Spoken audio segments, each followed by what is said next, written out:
अगर आप एक मज़दूर हैं तो आपके लिए झारखंड सरकार बहुत सारी योजनाएं चलाती हैं और इसी क्रम में एक और नया स्कीम जो आया हुआ है मज़दूरों के लिए वो है कि 9.5 लाख जो श्रमिक हैं जो अभी रजिस्टर्ड हैं उनका हेल्थ कार्ड बनेगा।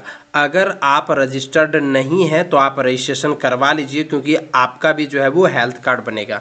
तो आइए मैं आपको दिखा देता हूं कि मज़दूरों के लिए कौन कौन सी योजनाएं चलती हैं, यानी कितनी कितनी योजनाएं हैं जो मज़दूरों के लिए चल रही है। देखिए यहाँ पर आप देखिएगा, विवाह सहायता योजना, पेंशन योजना, पारिवारिक पेंशन योजना, अनाथ पेंशन योजना, सरस्वती योजना, ऐसी कई सारी योजनाएं चलती हैं जो मज़दूरों के लिए चलती है। मैं एक एक करके इन सबों के ऊपर वीडियो बनाऊंगा, मगर मैं शॉर्टकट में बता देता हूं। विवाह सहायता योजना में विवाह जब होती है मज़दूरों की बेटियों की तो उन्हें कुछ सहायता दिया जाता है। पेंशन योजना के अंतर्गत में अगर 60 साल आप पूरे कर लेते हैं कोई मज़दूर तो उनको पेंशन मिलता है। पारिवारिक पेंशन योजना में अगर जो है वो 60 साल के बाद या उससे पहले भी अगर पति की मृत्यु हो जाती है तो पत्नी को मिलता है। अनाथ पेंशन योजना में अगर कोई अनाथ होता है उनको मिलता है। सरस्वती योजना जो है वो स्टूडेंट्स के लिए है। तो इस प्रकार से इतनी योजना है। इसके अलावा श्रम औजार सहायता योजना, बाल श्रम शिक्षा प्रोत्साहन योजना, चिकित्सा सहायता योजना, मातृत्व प्रसुविधा योजना, अंत्येष्टि योजना। अब एक एक करके इसके बारे में भी देख लेते हैं। श्रमिक औजार सहायता योजना मतलब श्रमिकों को जो जो औजार लगता है जैसे कुदाल वगैरह ये सब जो है वो दिया जाता है सरकार के द्वारा।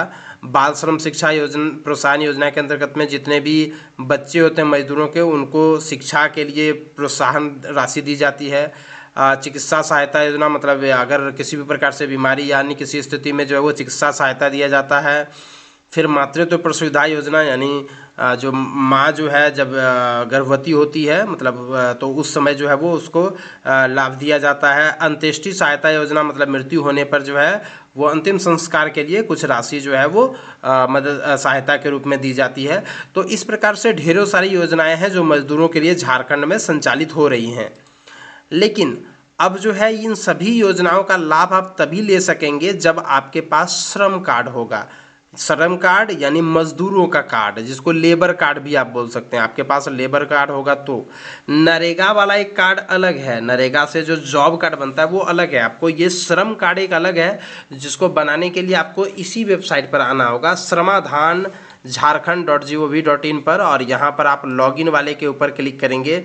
सबसे पहले जो है वो आपको रजिस्ट्रेशन करना होगा। रजिस्ट्रेशन करके लॉगिन करके आप बना सकते हैं या फिर किसी आप नज़दीकी प्रज्ञा केंद्र वगैरह से भी इसको बनवा सकते हैं।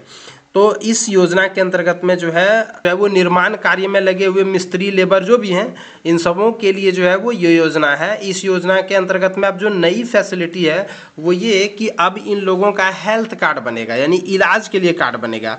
एक तो आपके पास ऑलरेडी इलाज के लिए कार्ड तो वो 15 लाख वाला जो झारखंड सरकार में दे रही है इलाज वाला कार्ड वो तो बना ही है। उसके अलावे 4,000 रुपये तक का आप जांच करवा सकते हैं। जैसे कई बार आपको ब्लड टेस्ट करवाना पड़ता है या यूरिन टेस्ट करवाना पड़ता है, इस प्रकार से आपको जो है वो 4,000 रुपये तक का आप जांच करवा सकते हैं जब आपका श्रमिक हेल्थ कार्ड बन जाएगा। तो यानी अगर आप श्रमिक हैं, आपका नाम जो है वो श्रमाधान वेबसाइट पर रजिस्टर्ड है जिस पर मैंने अभी आपको बताया, तो वैसी स्थिति में जो है वो आपको ये एक हेल्थ कार्ड बनेगा। और इस हेल्थ कार्ड के अंतर्गत में जो है वो 4,000 रुपये तक का मेडिकल चेकअप आप फ्री में करवा सकते हैं। और ये सुविधा जो है वो 15 से अधिक गंभीर बीमारियों के लिए दी गई है। तो अगर आप एक मजदूर हैं और खासकर BOC यानी बिल्डिंग कंस्ट्रक्शन वाला अगर आप मजदूर हैं तो आप ज़रूर से ज़रूर अपना पहले लेबर कार्ड बनवाइए। लेबर कार्ड बनने के बाद आपका हेल्थ कार्ड बनेगा और आपका इलाज मुफ्त में होगा।